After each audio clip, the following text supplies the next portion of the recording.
అందరికీ నమస్కారం. This is doctor R B Sudha. ఇప్పుడు మనం మాట్లాడుకోబోయేది కొన్ని లక్ష్మీ యోగాల గురించి మాట్లాడుకుందాము. అంటే లక్ష్మీ యోగాలు అంటే ఏంటి, ధన యోగాలు కూడా అలాగే మాట్లాడుకుందాము. బట్ ఇప్పుడేమో శ్రవణ మాసంలో ఉన్నాం. మనం అందరూ పూజలు చేస్తూ ఉంటారు, వరలక్ష్మి వ్రతం కూడా చేస్తూ ఉంటారు. సో వాటికి పరిహారాలు ఏం చేయాలి, ధనం ఆకర్షించాలంటే ఎలాగా, అది జాతక రీత్యా ఎలా చేయాలి అనేది మాట్లాడదాం. రాశి వారిగానే మాట్లాడదాము. ఇదే ఈచ్ రాశికి ఎలా ఉంటుంది అనేది మనం చూద్దాము. మనం ఇప్పుడు మాట్లాడుకోబోయేది కుంభరాశి వాళ్ళ గురించి. కుంభరాశి వాళ్ళకి మనకి తెలుసు, రెండవ ఇంటి అధిపతి మనకి గురువు అయ్యారు. గురు ఓన్ హౌస్లో ఉన్నప్పటికీ చాలా చాలా మంచిది. ఎందుకంటే 2nd and 11th లార్డ్ అయ్యారు. ఈయన జూపిటర్ ఈ రాశి వాళ్ళకి ఇచ్చినంత వేరే ఏ గ్రహం ఇవ్వదన్నమాట. సో అంత సంపద ఇచ్చే ఒక గ్రహం కింద మనకి ఈ రాశి వాళ్ళకి పరిగణించవచ్చు. అలాగే శని 2వ ఇంట్లో ఉంటే, ఈ రాశి వాళ్ళకి శని 2వ ఇంట్లో ఉన్నప్పటికీ కొంతవరకు డబ్బు వచ్చే సూచనలు, అంటే సంపదతో ఉన్న కుటుంబంలో పుట్టే సూచనలు మనకి కనిపిస్తున్నాయి అన్నమాట. అదొకటి కాకుండా మనం చూసాము అంటే శని ఎగ్జాల్టేషన్ మనకి తెలుసు తులలో అవుతుంది, అంటే 9th అవుతుంది కనుక తప్పక 9th ఎగ్జాల్టేషన్ అయినప్పటికీ చాలా చాలా మంచిదన్నమాట. అలాగే 9th లార్డ్ కలయిక, అంటే జూపిటర్ వీనస్ కలయిక ఉన్నా కూడాను లక్ష్మీ యోగాలు ఉన్నాయని పరిగణించవచ్చు. నేను ఇందాక నుంచి చెప్తున్నది ఏంటంటే వీళ్ళకి తప్పక ఏంటంటే మనం జాతక రీత్యా చూసుకుంటే ఏ లక్ష్మీ యోగాలు ఉన్నాయి అనేది మనం పరిగణించవచ్చు. ఇందాక నుంచి మనం చెప్పుకుంటున్నాం లక్ష్మీ యోగాలు సంపద ఒకటి కాకుండా మన లైఫ్కి సార్థకం అవుతుంది. అంటే ఏంటి, అన్నీ ఉండాలి, స్పిరిచువాలిటీ ఉండాలి, అలాగే కుటుంబం ఉండాలి, అలాగే ఏంటంటే మనకి స్టేటస్ ఉండాలి, నలుగురిని శాసించే ఒక సిచ్యువేషన్ కూడా ఉండాలి అన్నప్పుడు తప్పక లక్ష్మీ యోగాలు అనేవి మనం పరిహరించుకుంటాం అన్నమాట. మనం పరిహారాల విషయానికి వస్తే కనుక తప్పక వీళ్ళు విద్యాలక్ష్మికి పూజ చేయడం అనేది చాలా మంచిదన్నమాట. నాట్ ఓన్లీ విద్యాలక్ష్మి, అలాగే ఏంటంటే అన్నిటినీ మనం లక్ష్మి కిందే చూసుకుంటూ ఉంటాం. అష్టలక్ష్మికి మనం పూజ చేసుకోవడం అనేది very very important. And also ధాన్యలక్ష్మికి పూజ చేయడం కూడా చాలా చాలా మంచిది. మనకి తెలిసిన ఒక విషయం ఏంటంటే కుంభంలో అదేంటంటే నీళ్ళు ఇచ్చినట్టు మనం చూసుకుంటూ ఉంటాం. అంటే ఏదైనా సరే గ్రో చేద్దాము, పైకి తీసుకొద్దాం అనుకునే ఒక రాశి కింద మనం పరిగణిస్తాము. సో తప్పక ఏంటంటే అందరినీ శాసించే ఒక సిచ్యువేషన్ రావాలి అంటే కనుక తప్పక ధాన్యలక్ష్మికి కూడా పూజ చేయడం అనేది మంచిదన్నమాట. అలాగే ఏంటంటే జూపిటర్ కాళ్ళు పట్టుకోవడం చాలా మంచిది. సో గురువుకి పూజ చేయడం కూడా చాలా మంచిది. అంటే ఏంటి, ఎవరైనా మనం గురువు కిందే తీసుకుంటాం కనుక తప్పక గురువారం ధాన్యలక్ష్మికి, అలాగే ఏంటంటే మనం గురుకి పూజించడం చాలా చాలా మంచిదన్నమాట. బేసిక్గా ధనయోగాలు కానీ లక్ష్మీ యోగాలు అంటే మోస్ట్ ఇంపార్టెంట్ ఏంటంటే 9వ రాశి, అటు లగ్నం నుంచి చూస్తాం, అటు రాశి నుంచి చూస్తాం అన్నమాట. రాశి అంటే అందరికీ తెలుసు, చంద్రుడు ఏ ఇంట్లో ఉంటారో దాన్ని రాశి అంటాము నక్షత్ర రీత్యా. సో అదొకటి కాకుండా మోస్ట్ ఇంపార్టెంట్ ఏంటంటే వాళ్ళందరికీ కూడాను టైం రావాలి. మన పెద్దలు కూడా చెప్తూ ఉంటారు కదా, ఏదైనా సరే కాలం కలిసి రావాలి అని చెప్తూ ఉంటాము. సో కాలం కలిసి రావాలి అంటే దశా సిస్టమ్ కూడా, అంటే ఏంటి, మన టైం ఏంటని చూసుకోవడం అనేది వెరీ ఇంపార్టెంట్. బట్ బేసిక్గా ఏంటంటే ఎప్పుడు ఫ్రూట్ ఇస్తాయి అని చెప్పడానికి అనమాట. సో జాతక రీత్యా ఎలా చూసుకోవాలి, ఎలా చేయాలి అనేది మనం ఇప్పుడు మాట్లాడుకుందాము. అందరికీ ఈ కాలంలో కావాల్సింది లక్ష్మి. అంటే ఏంటి, ధనం కావాలి అనుకుంటారు, ధనం మూలం జగత్ అన్నీ చెప్పుకుంటూనే ఉంటాం కదా. సో మోస్ట్ ఇంపార్టెంట్ లక్ష్మీ యోగం అంటే ఏంటి, 9వ ఇంట్లో 9th లార్డ్ అంటే పరివర్తన ఉన్న 2nd లార్డ్ తోటి, అంటే ఏంటి 2వ ఇంటి లార్డ్ తోటి పరివర్తన ఉన్న, లేకపోతే ఏంటంటే 9వ ఇంట్లో లార్డ్ ఎగ్జాల్టేషన్ అంటే ఉచ్చ స్థితిలో ఉన్న మనం ఏంటంటే ధనయోగాలు లక్ష్మీ యోగాలు అని చెప్పుకుంటూ ఉంటాం అన్నమాట. అలాగే ఏంటంటే ఏ లక్ష్మికి ఏ రాశి వాళ్ళు పూజ చేయాలి అనేది చెప్పుకోవచ్చు. అంటే అందరికీ తెలుసు అష్టలక్ష్మి, అన్ని లక్ష్మియే మనం చెప్పుకుంటూ ఉంటాము. అదొకటి కాకుండా 2nd లార్డ్ అంటే 2వ ఇంటి లార్డ్, అంటే మనకి రాశి పక్కన ఉన్నది 2వ ఇల్లు అవుతుంది, రాశి మొదటి ఇల్లు అవుతుంది, అలాగే లగ్నం మొదటి ఇల్లు అవుతుంది, 2వ ఇంటి లార్డ్ 2nd పక్క లార్డ్ ఏమో ఎగ్జాల్టేషన్లో ఉన్నా, లేకపోతే కొన్ని నీచభంగ రాజయోగాలు ఉన్నా కూడా మనం చెప్పుకుంటాం.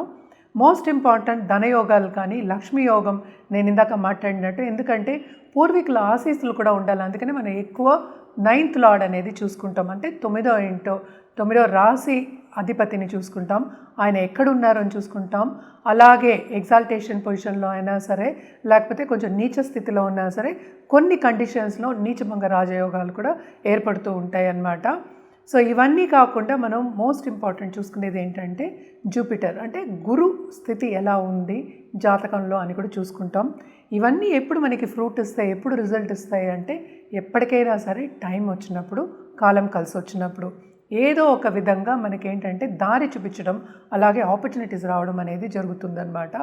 అండ్ ఇలాగే ఏంటంటే గజకేశ్వరి యోగాలు కూడా ఉంటూ ఉంటాయి.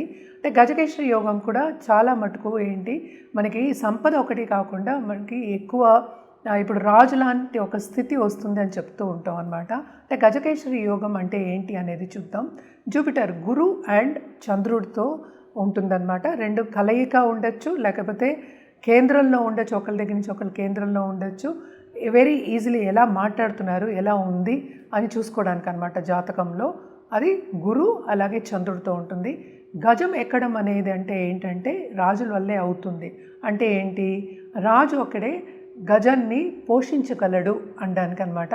సో గజకేశ్వరి యోగం అనేది కూడా మనం చూసుకుంటూ ఉంటాం. లక్ష్మీ యోగంలో ఒక యోగం కింద చెప్పుకుంటూ ఉంటాం అన్నమాట. అలాగే పంచమహాపురుష యోగాలు కూడా ఉన్నాయన్నమాట. సస్యయోగం అని, హంసయోగం అని. అంటే ఏంటి, ఏదో ఒక లార్డ్, అంటే ఏంటి మనకి సపోజ్ మార్స్ ఉన్నాడు, కుజుడు ఉన్నాడు, లేకపోతే జూపిటర్, మళ్ళీ వీనస్, అలాగే మెర్కురీ, వీళ్ళందరూ ఏంటంటే ఉచ్చ స్థితిలో ఉన్నప్పుడు, అలాగే కేంద్రంలో ఉన్నప్పుడు, లగ్నం నుంచి అయినా సరే మన చంద్రుడి నుంచి అయినా సరే పంచమహాపురుష యోగాలు ఉన్నాయని చెప్పుకుంటూ ఉంటాం అన్నమాట. అది కూడా టైం వచ్చినప్పుడు, అంటే కాలం కలిసి వచ్చినప్పుడు, దశ కరెక్ట్గా మనకి పీరియడ్ వచ్చినప్పుడు, ఆ దశలు వచ్చినప్పుడు తప్పక పైకి వెళ్ళే ఛాన్సెస్ ఉంటాయి. ఇవన్నీ ఎందుకు చూస్తాము అంటే బికాస్ ఇవి వచ్చినప్పుడు, ఈ యోగాలు వచ్చినప్పుడు, పరిపూర్ణమైనప్పుడు, అంటే టైం వచ్చినప్పుడు మీకు పరిపూర్ణంగా మీకు బ్లెస్సింగ్స్ అనేది ఉంటుందన్నమాట. అదొకటే కాకుండా పెద్దల ఆశీస్ కావాలంటే నేను ఇందాక నుంచి చెప్తున్నాను, 9th లార్డ్ కూడా చూస్తాం, 9వ ఇంటి అధిపతి చూస్తాం, భాగ్యాధిపతిని చూడడం అన్నమాట. సో ఇవన్నీ కూడా మనం ఇప్పుడు చూస్తూ ఉన్నాము. ఎక్కడో ఉన్న స్థితిలో, అసలు హీన స్థితిలో ఉన్న వాళ్ళందరూ చాలా పైకొచ్చిన రోజులు, అంటే చాలా పైకి వచ్చారు. అంటే ఏంటి, ఇప్పుడు 1000 కోట్ల వరకు మాట్లాడుకుంటున్నారు అనమాట. అలాగే ఏంటంటే సినిమా యాక్టర్స్ కూడా మనం చూస్తూ ఉంటాం. ఇవి కొన్ని యోగాలు ఉంటూ ఉంటాయి, ఇలాంటి మంచి మంచి యోగాలు ఉంటూ ఉంటాయి. ఇవన్నీ జాతక రీత్యా మనం చూస్తేనే మనకి తెలుస్తుందన్నమాట. మనం ఎప్పటికైనా సరే లక్ష్మీ యోగాల గురించి, లక్ష్మీ యోగాలు ఉండాలి అని ఎప్పుడు చెప్పుకుంటాము అంటే, ఎందుకు చెప్పుకుంటాము అంటే తప్పక ఎవరికైనా ఈజీగా పైకి రావాలి అనే ఉంటుంది. సో ఇవన్నీ ఉన్నప్పుడు, ఎస్పెషలీ లక్ష్మీ యోగాలు కానీ, ధన యోగాలు కానీ, లేకపోతే మహాపురుష యోగాలు కానీ ఉన్నప్పుడు తప్పక వీళ్ళు ఏంటంటే టైం, ఎస్పెషలీ దశా విశేషాలు చూసుకున్నప్పుడు, ఎప్పుడు ఏం చేయాలి అని పరిహారాలు చేసినప్పుడు తప్పక ఈజీగా పైకి వచ్చే ఛాన్సెస్, ఈజీగా సక్సెస్ సాధించే ఛాన్సెస్ ఉంటాయన్నమాట.